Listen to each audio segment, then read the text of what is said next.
Hey yo, before you click off here, I'm not some like edgy 14-year-old guy that's on Reddit typing stuff like I want to die, I don't like my life, my crush left me on red, stuff like that. I'm not like that, and I'm not a masochist either. I'm gonna explain what I mean from the title because it's kind of a clickbait title, but I really couldn't care less.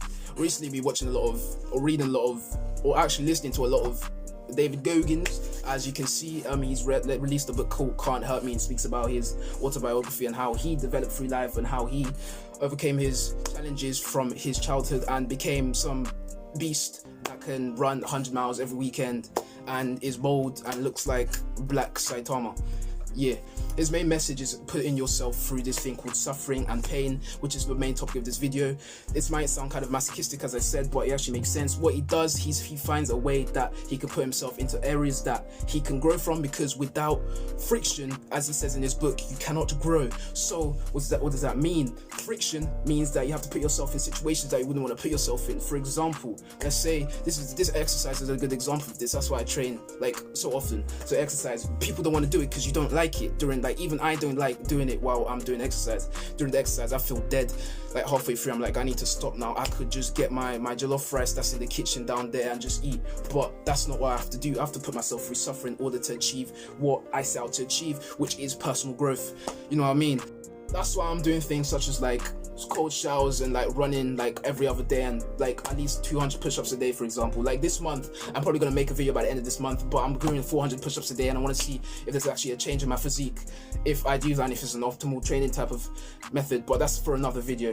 But yeah, that's why I'm putting myself through these things that I don't necessarily like, but it's to see how far I can actually put my strength and how far my body can go to. It might sound kind of like narcissistic, but I really don't care. I like improvement, and if it is at the burden of pain, then so be it. But yeah, I suggest you actually try and take these things on, because I'm saying you don't have to have someone die in your life for you to actually like feel motivated to do something. Just actually put yourself through something that you don't like every day, and trust me, within like a few weeks your whole mindset will change and you'll feel much better about yourself and you feel like you want to improve, and it's a kind of compound effect. The longer you do it, the more substantial the improvements in your mental, physical and spiritual well-being there will be. But yeah, back to the video. Goggins' example of this is by putting himself through like a daily routine that's like, it's ridiculous. Like he wakes up 4:30 every morning, sometimes 6, around that, and he does like a couple tens of miles every morning, like 20 miles every morning before the sun even comes up. Like I'd be snoozing in my bed, yeah, and this guy's like running like fucking track of the world, yeah, but nonetheless that's what he does. And then he follows a strict routine and puts himself through stuff that he doesn't want to do every day. He literally says that he stares at his shoes for like 2 hours in the morning deciding whether he wants to run or not, which is kind of mad, judging by the fact that he runs every weekend. That mental strength is quite magnificent, I must say. I clap for you, Goggins, even though you probably won't see this, but this guy's a beast. So what I'm trying to get at is that when you're in the like position of like something bad happened to you, think of that as like an opportunity. It should actually improve instead of like, oh, this always happens to me, I'm like a victim of everything. So let's say for example, your WCW left you on red. Let's use that as an example. Let's say she left you on red. You can use that as motivation to actually improve yourself, because, for example, this is not personal experience. I'm making serious, but it's not personal experience. But let's say your WCW removed you from Snap because she found out that you were only 5'6". Again, I'm not saying this is from personal experience, but this is just an anecdotal experience. It's not.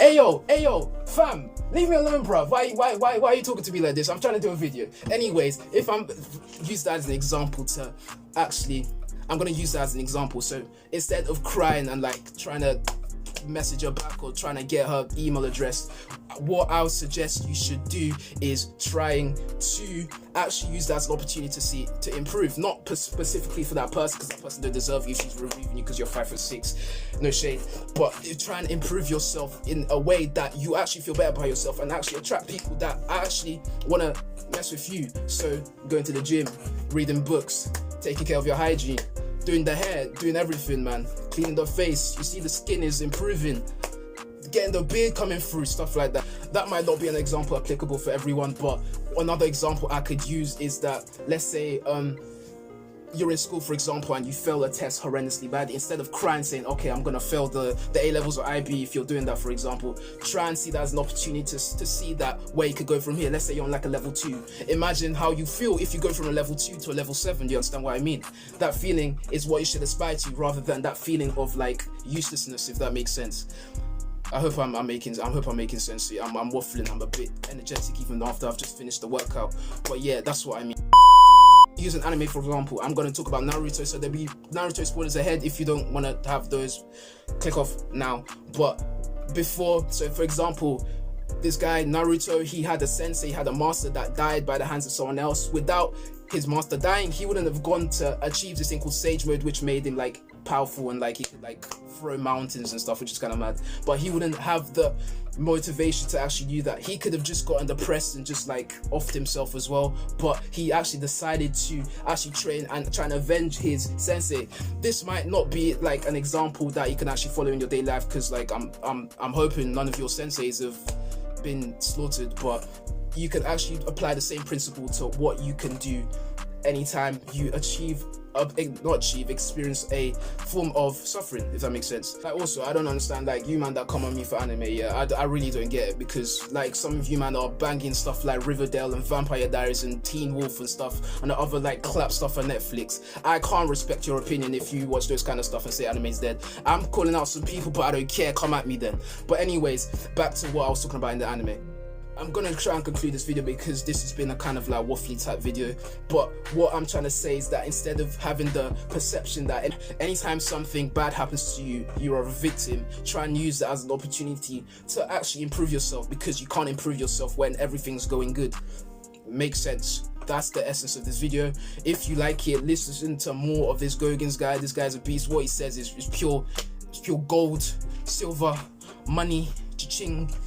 But yeah, I'm gonna close this video. I can't speak today, but peace. Subscribe.